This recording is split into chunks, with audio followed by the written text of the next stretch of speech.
What's going on, UFC fans? UFC 304 is tonight. I want to do a last-minute prediction for all the main card fights. Let's kick it off with Arnold Allen versus Giga Chikadze.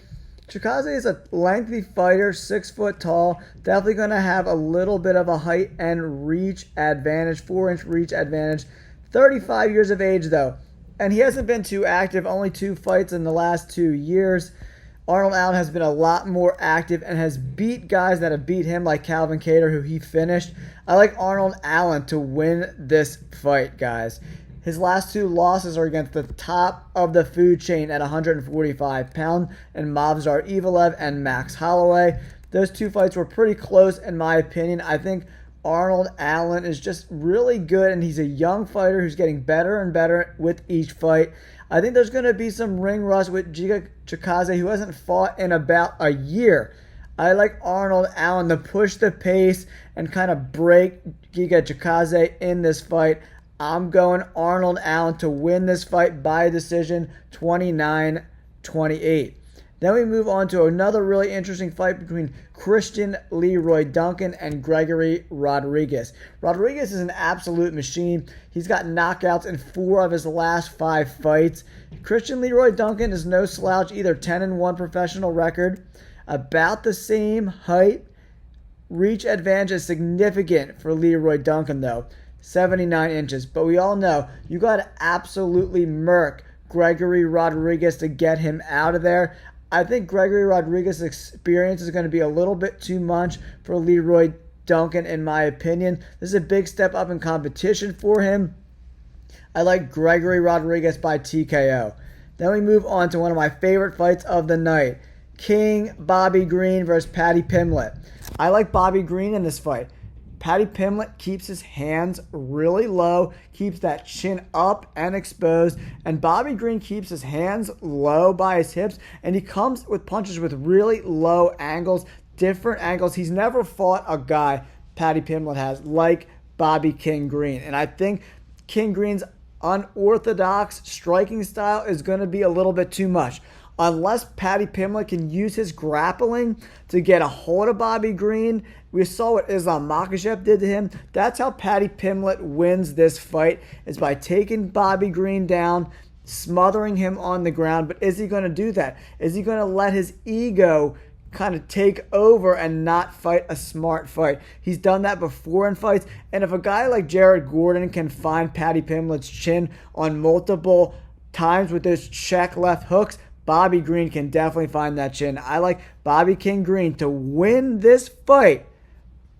I'm saying TKO stoppage, guys. I think he's going to stop Paddy Pimblett.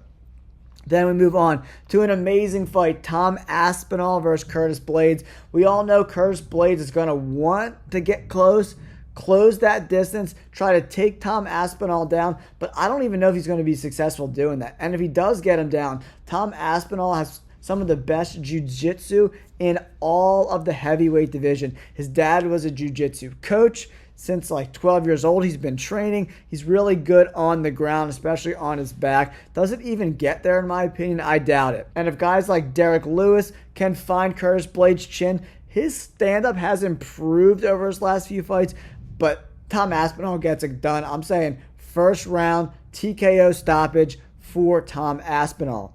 All right, now let's move on to the main event. Leon Rocky Edwards versus Belal. Remember the name Muhammad. 23-3 for Belal, 22-3 for Leon Edwards. But I think Leon Edwards' height is going to be a problem. And that reach was a problem in that first fight. Leon Edwards did a really good job maintaining distance, and he kind of had Belal Muhammad on the back foot for most of that fight. And we all know Leon Edwards' takedown defense is very good. He even took down Kamaru Usman, which not a lot of people have done. I think it's only him and Hamzat who have taken Kamaru Usman down in the octagon. He's given up 3 inches in height, another 2 inches in reach. I like Leon Edwards to win this fight and retain his championship. I like Leon Edwards to win this fight, retain his title, but Belal Muhammad is a dog, dude. We saw in that Sean Brady fight that his hands have readily improved since, a couple years ago when he was kind of getting tattooed up on the feet by guys like Jeff Neal and Vicente Luque. His hands have improved. His wrestling training with Khabib has improved. I'm excited for this fight, and he's got really good cardio. So Leon Edwards has broken mentally in fights before. That's how Belal wins this fight. Make it a dogfight, get in close, kind of dirty box it up a little bit, takedowns, kind of wear on Leon Edwards, kind of break him mentally. That's how he wins. I just don't see that happening. And we all know Leon Edwards will win a boring fight.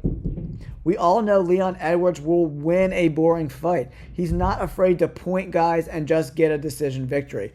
And I think that's how it goes. I'm going Leon Edwards by decision over Belal Muhammad in this 5-round, 170-pound championship fight. Let me know your predictions in the comments below. I would love to hear your thoughts on my picks. Thanks for tuning in, guys. Don't forget to like and subscribe. Peace.